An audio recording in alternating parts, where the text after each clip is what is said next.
Happy Sunday! How are you, my dear friends? So happy to be back together again. Okay, can we do it together? Everybody, please cross your fingers. We did this last week and we still had the tech gods interrupt.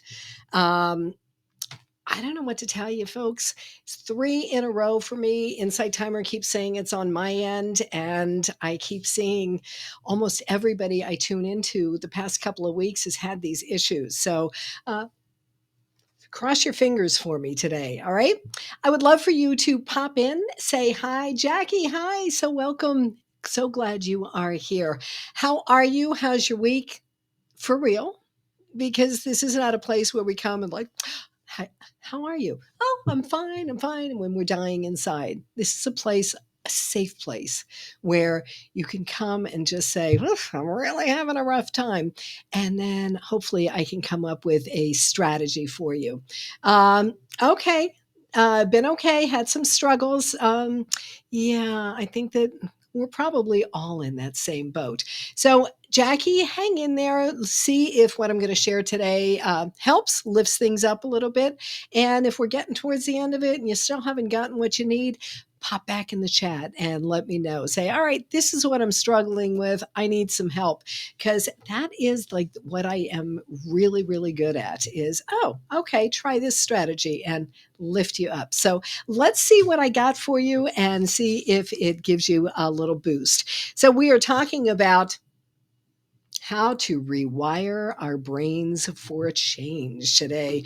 So I'm going to get into the neuroplasticity. Oh no, I used to be the one who'd be like, I'd hear that or science and just tune out.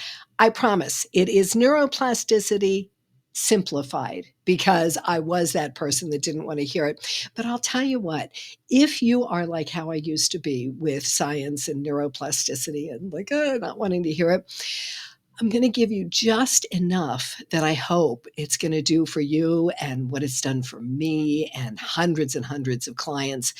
Like when you figure out this little bit of neuroplasticity, it's like, oh my gosh, it makes so much sense. So hang in there with me. Oh, Jessica, I'm so glad to see you. I was thinking about you earlier and hoping you were going to pop in today. So that's fantastic. Uh-oh, Tracy, particularly challenging the Sunday night feeling. Oh no, is that like the Sunday scaries? Hang in there because I've got strategies for you. I'm going to share today 3 strategies and techniques, 4 steps to rewire your brain for change, and a 5-step micro habit routine for a daily brain workout. And I put together a PDF for you. So I'll tell you at the end how you can find that as well. All right. So are we ready to do this? I sure am. And I sure hope that the tech guides are with us today. So 30 years ago, I was a radio DJ. I was a celebrity radio DJ for my first career. Absolutely loved it. My last radio job was doing the morning show. So I was getting up at 3 in the morning. Oh my gosh.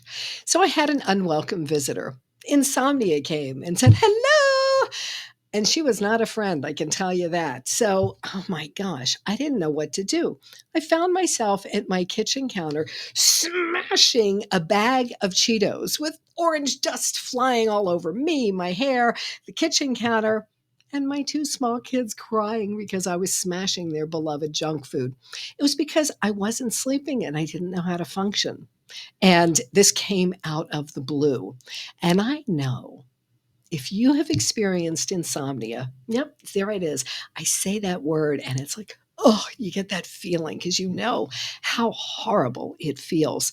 So I went to the doctor, got medication. Wow, it worked, but only for a short time, which I now know is very common.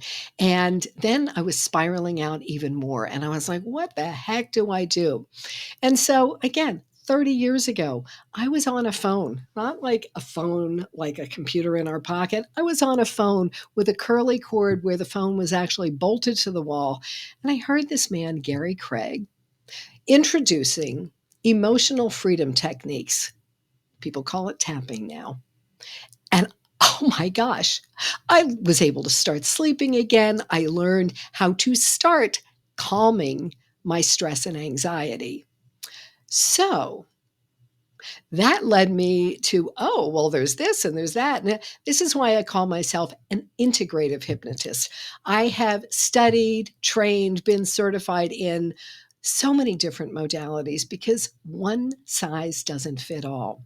So that's why I bring many different strategies for you so you can find the strategies that are going to work best for you.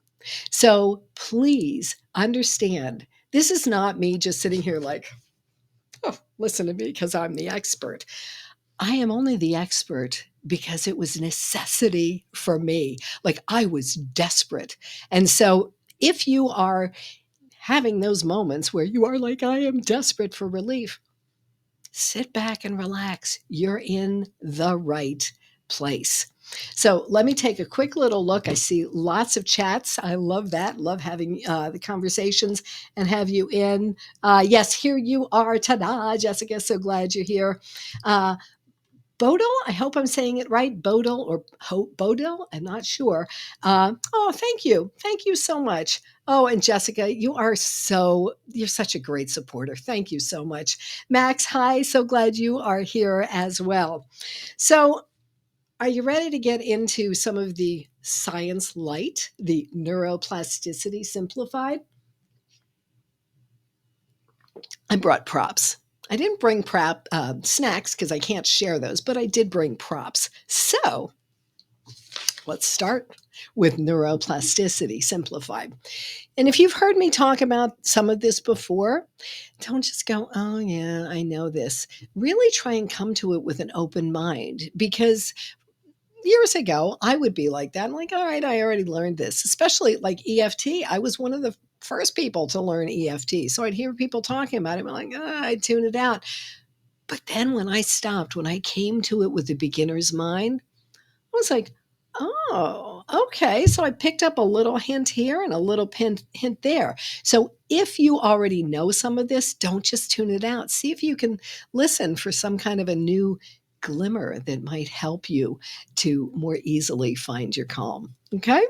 All right. So my little pink brain. Now, our brains are actually bigger than this, but I have a lot of child clients right now.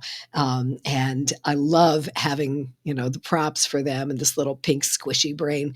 It's also a really nice stress reliever. So just whatever. All right. So in our brains, I have no idea how they came up with this number, but supposedly, we have 86 billion neurons in our brains. 86 billion? I can't even grasp what that is. It's such a big number.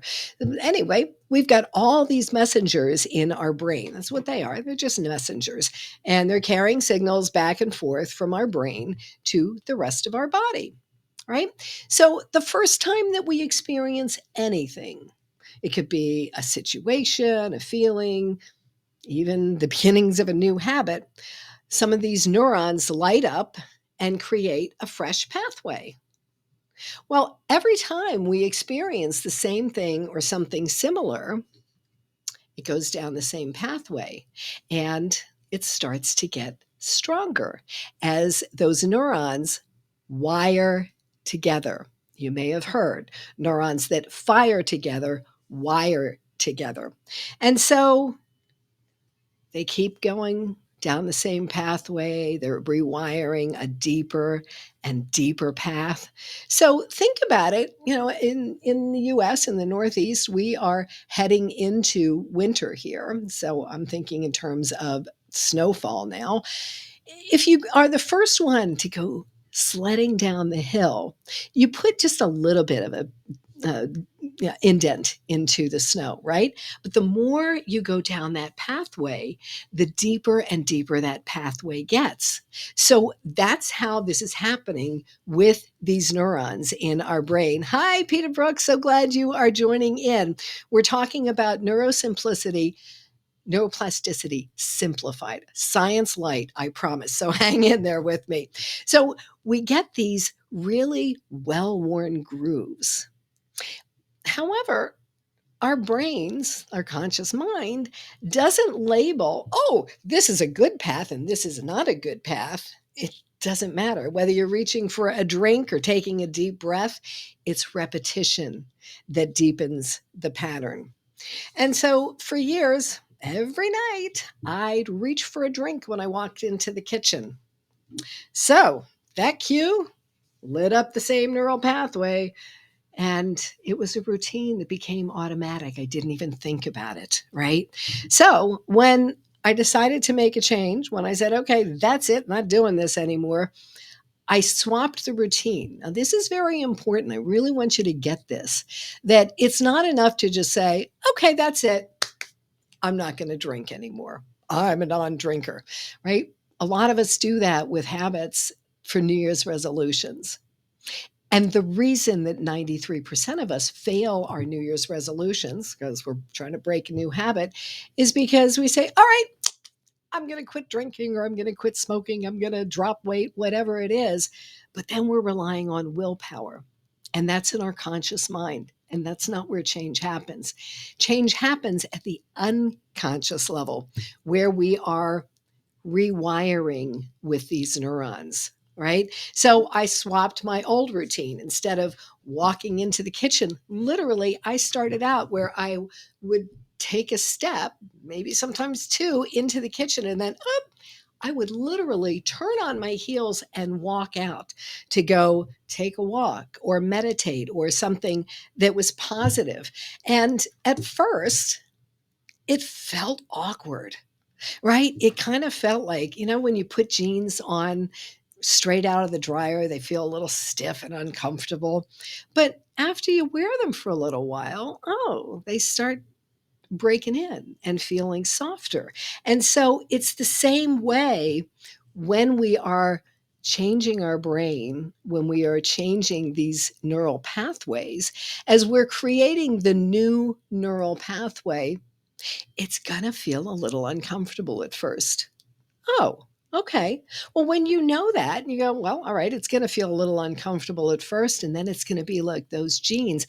It's an easier entry. Does that make sense? I hope. Nicola, so glad you are here. Give me some hearts or say yes in the comment chat, just so I know that you're with me tracking this so far. Okay, thank you. Thank you. So, another way for you to think about this is something in our brain. And actually, I think it's up here. So, there's a little almond shaped thing in our brain called the amygdala.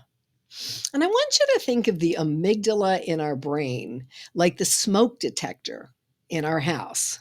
All right. So, first of all, is the smoke detector something we turn off and turn on, or is it always on? Well, that amygdala is always on, just like the smoke detector. And so it's checking for danger, right? Just like the smoke alarm is checking for the danger of smoke and a fire. Our amygdala is constantly scanning for danger, exactly like when we lived in caves. And that wiring was very helpful then. If there was a saber-toothed tiger coming, we knew to get out of the way. And it's still very helpful, but it's like on steroids these days, because everything seems like danger these days. Our devices, everywhere we turn, it's like, oh, danger, danger, danger. So the amygdala is like the fire alarm that just keeps going on and on and on. And so recognize, oh, okay, so I have this amygdala. Just having this awareness now, thinking about, okay, so this is always on, and it might be, I don't know, if you think about it with the smoke detector. Have you ever set off your smoke detector because you burned a piece of toast or something you were frying on the stovetop? I have. Like, I remember having to call the fire department and say, really, it was just me cooking. You don't have to send the guys out. And I felt so bad because they had to send them out anyway, right? So just knowing that that's happening is going to be, oh, just a little unconscious. You might not even consciously think about it, but it'll be a little like, oh, that's right, right, right, right, right. We can turn that off, or just notice that, all right, the smoke detector is a little sensitive today. Another way of thinking about this is every positive change is telling your inner alarm, this little amygdala, we're safe. It's okay. Hopefully that made some sense. And if it didn't, I'm going to take a pause here. I'll take a quick drink of water, not a drink like I used to. It's been 4 years now. No way. So I'll take a drink of water and ask if you've got any questions or comments or whatever. Pop them in the chat now.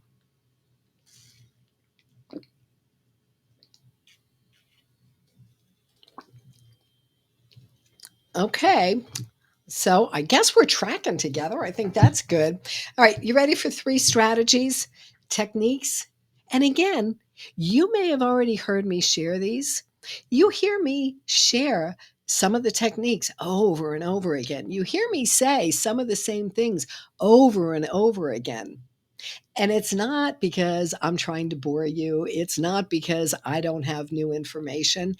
It's because anybody want to put in the chat what I say about how do habits become habits? I know there's at least 1 or 2 of you in here who's like, oh my God, I've heard her say it a million times. Okay. Habits become habits only one way, through practice and repetition. Yep, Jessica, I'm sorry. I didn't wait long enough for you. Thank you. See, Jessica knows. So when when I repeat about the neuroplasticity, when I repeat specific techniques, don't just blow it off. Think about